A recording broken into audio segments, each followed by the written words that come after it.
In this presentation, the main topic is momentum, and we're going to define what momentum is and how it's related to motion. And we're also going to talk about the relationship between what's called impulse and momentum.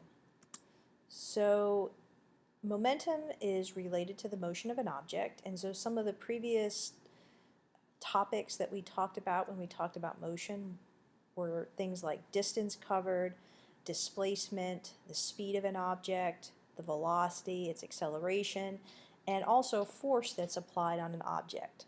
So a lot of these topics that we previously discussed are going to be important again as we talk about momentum, this new quantity.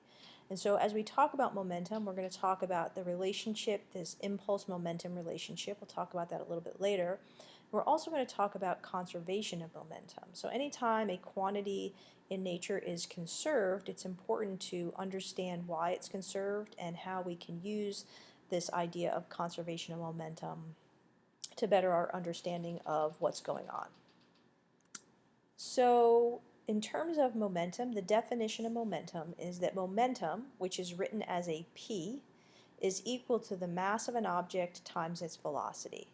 And so when we write it in terms of a formula, p is equal to mv, where m, of course, is our mass in kilograms, v is our velocity with standard units in physics of meters per second, and then momentum, which is mass times velocity, would be units of kilograms multiplied by units of velocity, which is meters per second. So we know that velocity is a vector quantity. It has both magnitude and direction, and so momentum is also a vector quantity, and that vector points exactly in the same direction as the velocity vector. So if an object is moving to the right, which we consider to be the positive direction along the horizontal, then the momentum would be positive. And if the object was moving to the left, then that would have a negative velocity in the horizontal direction, and therefore the momentum would be negative. So momentum is a vector, and we have to make sure we consider that when we think about how an object is moving and what direction the momentum vector points. So why do we care about talking about momentum? So we've already talked about the velocity of an object and how you can change the velocity of an object and it will have acceleration. We've talked about the fact that when an object has acceleration, there has to be a net force applied on the object. And so we really kind of have gone through and really done a pretty good job of describing the motion. But it turns out that momentum is actually a more descriptive expression for an object's motion, or a quantity that describes an object's motion. And it sort of provides a more concise description in terms of how easy or difficult it is to change the motion of an object. So when we think about changing the motion of an object, we know that if an object has a really large mass, it has a lot of inertia, then it's going to be hard to change the state of the object. You have to apply a large force to change the motion of an object. And so, so momentum includes both velocity, which is how the object is moving, how fast the object is moving, and also the inertia of the object, how much mass it has. So we know that an object that's traveling very fast compared to an object that's traveling relatively slow requires more force to completely stop that object. And so if we think about momentum, which is related to how fast it's going, but also related to its mass, then we could also say that if we had two objects that are traveling at exactly the same speed, but that have different masses, then there's going to be a different amount of force required to stop those objects. So if an object has more mass, has more inertia, it's more difficult to change the state of the motion. So it turns out that Newton's first law, that an object at rest or moving at a constant speed in a straight line will continue in that state unless acted on by a net force, is really a description about motion, about momentum, because momentum actually provides that better description. An object is going to want to stay at rest if it has more inertia, has more mass, and it's going to be harder to change the motion abruptly or change its velocity by a larger amount if it has a larger velocity to start with. So since momentum includes both mass and velocity, it's giving us a better description of what's going on in terms of how easy or how hard it is to change the motion of an object. So here is just another sort of brief example. So if I had a boulder which has a very large mass and a stone that has a very small mass that are rolling at the same speed, it's going to be the boulder, of course, is going to have more momentum because it has a larger mass associated with it, so it has a bigger momentum, and it's going to be harder to change the state of motion, right? You'd rather be standing in front of a pebble that's rolling towards you at a high speed versus a boulder. Also, if an object has a larger velocity, like here are two boulders, and the first boulder has a really large velocity, the second boulder has a smaller velocity, the first boulder has a lot of momentum, second one has less momentum. Again, if you were trying to stop both of these, you would much rather try to stop the slower moving boulder. It has less momentum associated with it. And of course, a boulder at rest has zero velocity, and therefore it doesn't have any momentum. So if something is not moving, then its momentum is always going to be zero.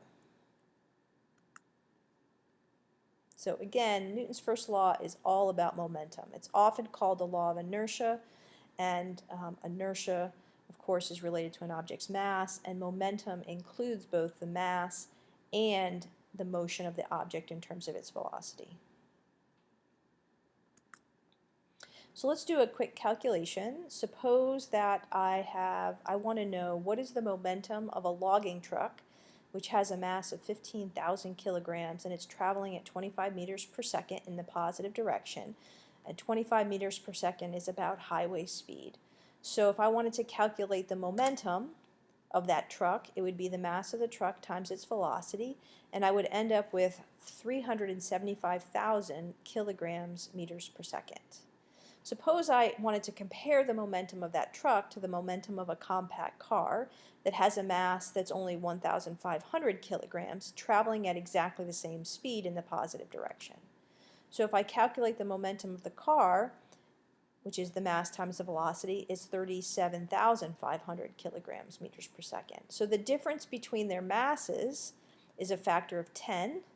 And of course that means the difference between the momentums is also a factor of 10. They're both traveling at exactly the same speed. So if you were at a stoplight and you had a logging truck and a car that were heading up behind you and they both had to stop, you would definitely rather have that compact car coming towards you. It has less momentum and it will require less force to stop because the force is going to be related to the momentum. And I just answered this question. So which would be more difficult to stop in a given amount of time? Right? The logging truck. It has more inertia, it also has more momentum, and it turns out that Newton's second law can actually be written in terms of momentum. So remember, Newton's second law says that the net force applied on an object is equal to its mass times its acceleration. And so if we can think about Newton's first law in terms of momentum, perhaps we can also think about Newton's second law in terms of momentum.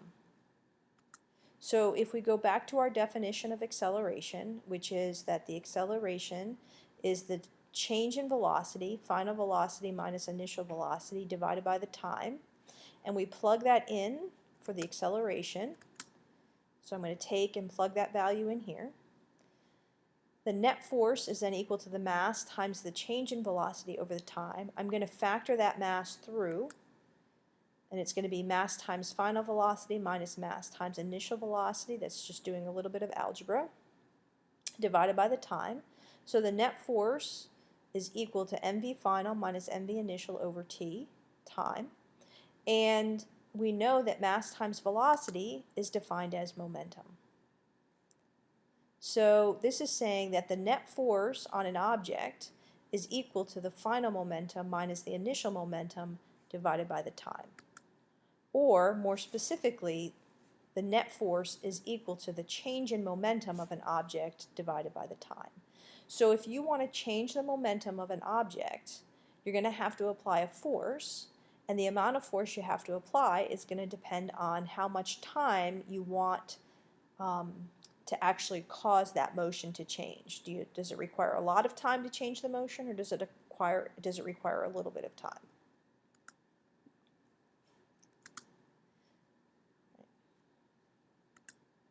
So Newton's second law, we started off with Newton's second law that the net force is equal to the mass times the acceleration.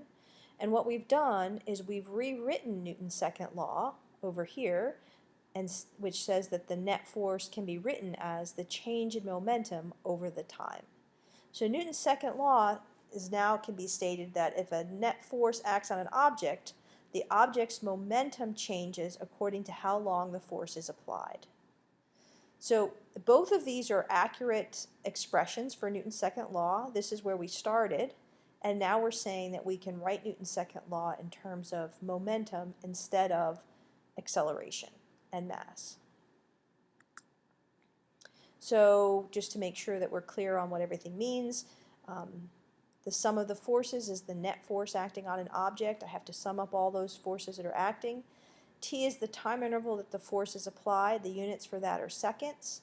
And delta P is the change in momentum. Right here, right? Final momentum minus initial momentum.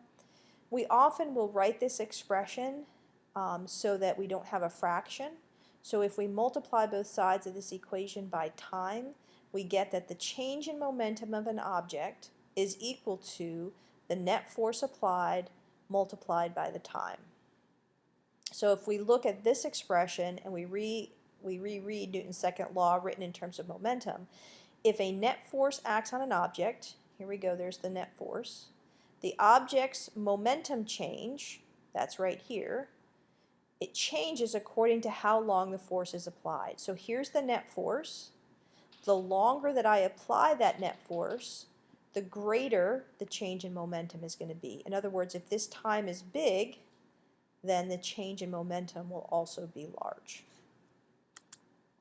And just to remind everyone that the change in a quantity is always the final value minus the initial. So the change in momentum is just the mass times the velocity final minus the mass times the velocity initial. Just going back to our definition of what momentum is.